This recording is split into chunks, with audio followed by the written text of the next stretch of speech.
Hi everyone, my name is Ashley, and I currently work and live in Melbourne, Australia, but I'm originally from Zimbabwe.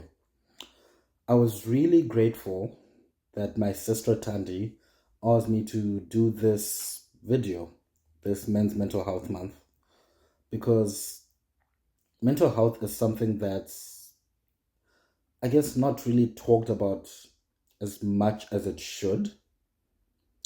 And you know, the only way we can truly bring awareness is by talking about it. And this is why I'm here. I remember when she asked me to talk about what I thought mental health was and my experiences, I was terrified. I won't lie. Just about, what people might think, the judgments that might come from doing this video.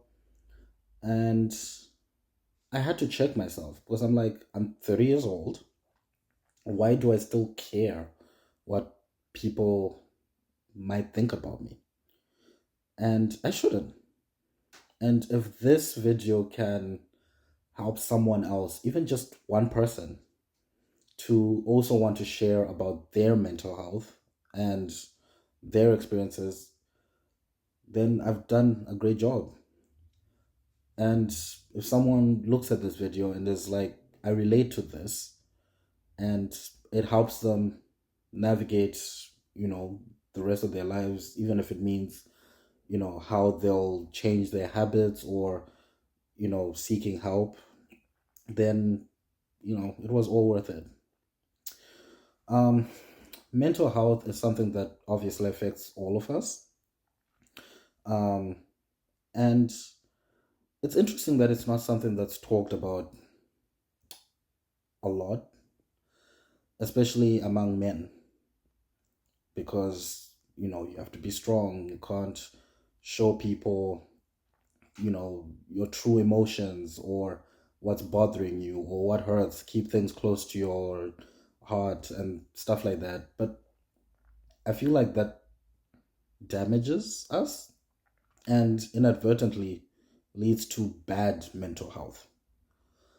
um and it's a broad topic, talking about mental health, because you can start with how you were raised and how that affected your mental health, um how you went through school, how you navigated through that, and how that shaped you, and then your adult life. So it took a while to know what to actually talk about. And I've decided to talk about high school and how that affected me. And this is my experience, because I know there might be someone who watched this and be like, oh, I don't know how that happened to you. We both went to this school.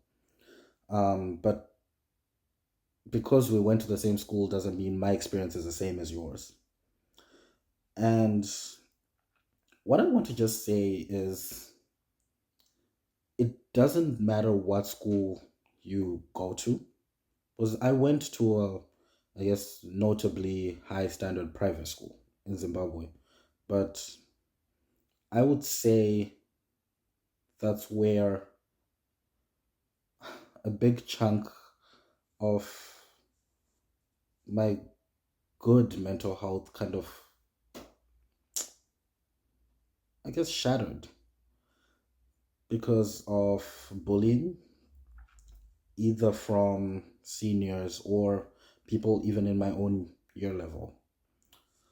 Um, I remember being excited that I was going to this boarding school, being away from home, and you have all these ideas of you know, what the experience of boarding life will be like, but it wasn't that at all. Um, it's interesting because the way we were bullied was a way that kind of involves manipulation, because it was like, no, this is how things are done here. This is going to make you stronger. And the funniest thing that I ever heard was, don't worry, one day you'll be a senior and you can do it too. And it was small things. There were things like, obviously it doesn't sound like much, but having to greet your seniors. Guys, we're not talking like 10 people. We're talking, I think, 2 year levels of people throughout the school that you have to remember their surnames and greet them when you see them. And you don't always remember everyone, and you kind of can't if you really think about it, because at the same time, you're trying to juggle life and school. Um, and I remember just like me and some of my friends being terrified, even going to like the main house where the seniors lived, even on weekends, or like, even just walking around the school, seeing seniors sitting around, and you literally walk around and walk the longer way because you're afraid of passing them, because you're like, oh, what if I don't know all their names and things like that. And now that I'm older, you kind of realize how that was affecting you, because it gave me anxiety because you're almost constantly on like high alert, like fight or flight mode every day. And, just even facing people in my own year level. I remember this experience. I think we're on a break from one of our classes. And in the last 2 years of high school, basically, you are studying with girls from, uh, Peter's girls, the uh, girls' side of the school. And I remember being on this break, just talking to people, and we're all chilling. And these two boys came and pulled my pants down in front of everyone. Yes, it was funny to everyone else, but you can imagine what that does to the person who's having it done to them. And I think that's the thing with high school, and realizing that these are the formative years for someone, that you are trying to figure out how you're going to navigate the rest of your life. And you have people above you who are constantly causing you to have anxiety, and you don't know what to do because your parents are sacrificing for you to be at this school. And you also have people on your own year level, because maybe you're quieter than everyone else, who are constantly picking on you. And just how that affects you to have anxiety from the age of 13. And it's still something that I deal with now at the age of 30.